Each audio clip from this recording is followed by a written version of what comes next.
Hey everyone, and welcome to another video. Today we are taking a deep dive into the legendary Redmi Note 7 Pro to give it a massive breath of fresh air.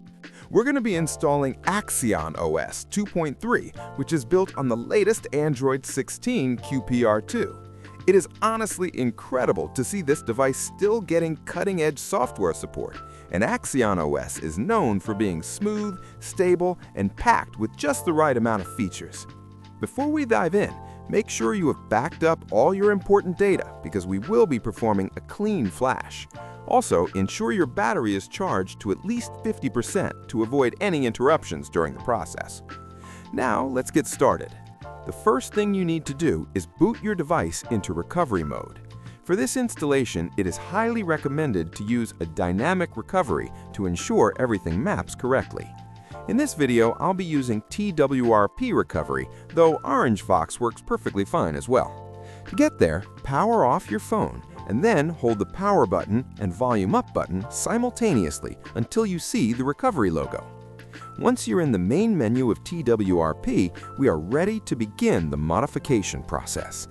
With the recovery loaded up, go to the Wipe section. Here is a very important part. Select Advanced Wipe and then check only 3 specific boxes: Dalvik, Cache, and Data. Do not touch anything else like System or Vendor, as the dynamic installer handles those automatically. Swipe to wipe those 3 partitions. Once that's done, go back to the home screen, select Install, find the AxionOS 2.3 zip file you downloaded, and swipe to flash. This will take a few minutes as it writes the new Android 16 system files. After the flash is successful, do not reboot to the system yet. Instead, go back to the main menu, select Reboot, and choose Recovery.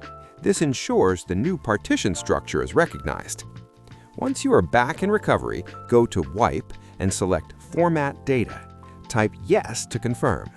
If you prefer to stay decrypted, this is the moment to flash the DFE V5 zip. Now, the moment of truth. Select Reboot System and let the device do its thing. You'll be greeted by the AxionOS boot animation, which looks sleek and modern. The first boot might take a minute or two, so don't panic. Once the setup page appears, go through the usual Google sign-in and configuration steps. You'll immediately notice how fluid Android 16 feels on this hardware. Once you're on the home screen, I recommend heading straight into the Settings app, navigate to System, and then System Updates. Even though we just flashed the latest build, it's always a good habit to check for any hotfixes or small patches that the AxionOS team might have pushed out. This ensures your security string and performance profiles are fully up to date for the best possible experience. That's pretty much it. You are now running AxionOS 2.3 based on Android 16 QPR 2. It's amazing to see how a classic device like this can still keep up with the newest software trends. If you found this guide helpful, please hit that like button and consider subscribing to the channel for more custom ROM content, tips, and tricks. If you ran into any issues or have questions about the performance, drop a comment down below and I will do my best to help you out. Thanks for watching, and I'll see you in the next one.